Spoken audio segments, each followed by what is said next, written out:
كابتن زيزو بيقدم لك نصيحتين عشان تقدر تنتقده. اول حاجه لازم يكون عندك عربيه، تاني حاجه لازم يكون عندك فيلا. ما عندكش عربيه، ما عندكش فيلا، مش مسموح لك تنتقدني. انت متخيل دي عقليه لاعب؟ يعني بيقول لك لو ما عندكش عربيه او عندك فيلا او عندك فلوس في البنك انت مش مسموح لك تنتقدني. انا عندي فلوس وانا عندي عربيه وعندي فيلا في الساحل الشمالي. انت متخيل دي عقليه لاعب؟ طب هو مين اللي جاب لك الفلوس دي يا حبيبي؟ مين جاب لك الفيلا والعربيه؟ طب قبل الزمالك كان عندك فيلا وعربيه؟ وبعدين ايه العنصريه في الكلام؟ يعني انت الناس دي لما كانت بتسقف لك وبتهتف باسمك وعايز تغيظه هات له زيزو كانوا حلوين، ولما بدأوا بس يقولوا الفاظ مش كويسه خلاص بتعايرهم ان هم ما عندهمش عربيات وفلل وفلوس. والله انت من غير الزمالك بقول لا اي شيء ولا اي حاجه صدقني. بعدين شخصيتك عماله تظهر يوم عن التاني يعني. طب اسكت بقى، حط لسانك جوه بقك واسكت، ما تتكلمش، ما تسخنش الناس عليك اكتر من كده.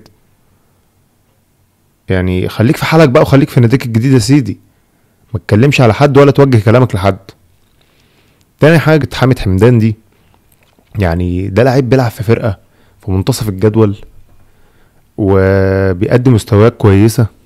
اهم ما يميز اللاعب ده بس يا جماعه ان هو لعيب خشن، لعيب قوي، قوي في الالتحامات، بيلعب بقلبه. انما مش اللي هو الدنيا كلها تموت عليه يعني. هو اي لعيب الزمالك بيروح بس يتفاوض معاه، خلاص الناس كلها عايزه تجيب اللاعب ده. يظهر لك نادي كده من العدم يقول لك لا والله انا اللعيب ده مش لازمني بس هحرم الزمالك منه. يا عم احنا ما عندناش لعيبه اصلا، احنا اصلا ما عندناش لعيبه، هتحرمني من ايه ولا من ايه ولا من ايه؟ ده انا مش عارف اقف على رجلي يا سيدي. في لعيبه احنا عايزين يا جماعه نجيب من نوعيه اللعيبه اللي هي حابه تلعب في نادي الزمالك. امثال احمد عبد القادر مثلا، اللي كل يوم عن التاني بيثبت ان هو لعيب شاري الزمالك، عايز الزمالك. حامد حمدان نفس القصه، عايز الزمالك. فهي دي نوعيه اللعيبه اللي احنا نقدر نشتريها، هي دي اللعيبه اللي تستاهل تيجي تلعب عندك في الزمالك. انما اللعيبه اشباه اللاعبين او الناس الجعانه او الناس اللي عينها مش مليانه بلاش منهم، يروحوا نادي تاني يا سيدي، بلاش احنا عايزين نادي اللعيبه اللي بتحب الزمالك فقط. انما الباحثة عن الاموال والشهرة يشوف لهم نادي تاني بقى. احنا اصلا يعني اقول لك حاجة، احنا ما بنلعبش كاس العالم للانديه قبل ما تيجي عندنا. ممكن تساعدنا ان احنا نروح كاس العالم للانديه، غير كده ما تطمحش.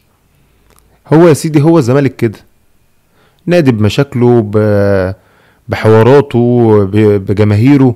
هو احنا تركيبة راكبة على بعضها. هو احنا كده بنحب النادي سواء كسب سواء خسر سواء في مشاكل سواء في اي حاجة، احنا بنحب النادي كده.